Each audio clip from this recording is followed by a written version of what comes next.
ముక్కోటి ఏకాదశిని పురస్కరించుకుని రామతీర్థాలు ఆలయ ఈవో భక్తులకు ఎటువంటి సౌకర్యాలు కల్పిస్తున్నారు అనేది వారి మాటల్లో అడిగి తెలుసుకుందాం. నమస్తే సార్. నమస్కారం అండి. సార్, జై శ్రీరామ్.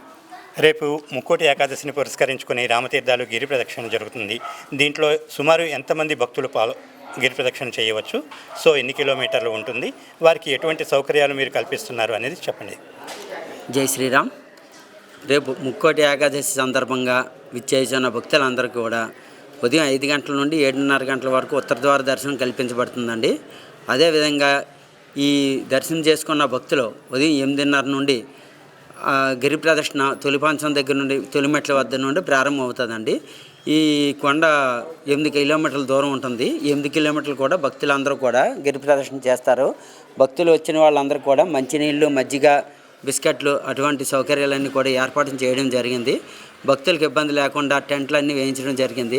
అలాగే 10,000 మంది భక్తులకి భోజన సౌకర్యం కూడా ఏర్పాటు చేయడం జరిగింది. ఈ వచ్చిన భక్తులందరికీ ఎటువంటి ఇబ్బందులు లేకుండా శానిటేషన్ ఏర్పాట్లన్నీ కూడా ఇబ్బందులు లేకుండా ఏర్పాట్లు చేయడం జరిగిందండి. సో ఫైర్కి సంబంధించిన అంటే ఫైర్ ఇంజిన్స్ కానీ వాటికి ఏమైనా ఏర్పాట్లు చేస్తారా అండి? పోలీస్ సిబ్బంది అందరికీ కూడా ఏర్పాటు చేయడం జరిగిందండి. ఎటువంటి అవాంఛనీయ సంఘటనలు జరగకుండా నెల్లిమర్ల పోలీస్ స్టేషన్ వారు, అదేవిధంగా భోగపురం పోలీస్ స్టేషన్ వారు కూడా అవసరమైన బందోబస్తులన్నీ ఏర్పాటు చేయడం జరిగిందండి. అవసరమైన క్యూలను కూడా ఏ విధంగా ఏర్పాటు చేయాలని చెప్పారు వాళ్ళు. ఆ విధంగా వాళ్ళు ఏర్పాటు చేయించడం జరిగిందండి. భక్తులకు ఎటువంటి అవాంఛనీయ సంఘటనలు జరగకుండా జాగ్రత్తగా దర్శనం అయ్యి చక్కగా ప్రశాంతంగా వెళ్ళే విధంగా ఏర్పాట్లు చేయడం జరిగిందండి. సుమారు ఎన్ని గంటల నుండి ఎన్ని గంటల వరకు జరగచ్చండి? ఉదయం 8:30 మొదలైన గిరి ప్రదర్శన సుమారు 10 గంటలకల్లా వచ్చేస్తారండి ప్రజలందరూ. అప్పుడు సోమవారం దర్శనం కూడా వెళ్తారు. సోమవారం దర్శనం కొంతమంది చేసుకుంటారు.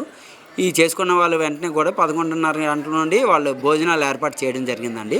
ఈ దర్శనం చేసుకున్న భక్తులందరికీ కూడా ఎటువంటి ఇబ్బందులు కలగకుండా భోజన ఏర్పాట్లు మొదలైన అన్ని సౌకర్యాలు కలగజేయడం జరిగిందండి. అంటే సుమారు సాయంత్రం 5-6 వరకు ఈ కార్యక్రమం జరుగుతుంది. జరుగుతుంది. ఎంతవరకు భక్తులు వస్తారో అంతవరకు కూడా చేయిస్తారనుకో.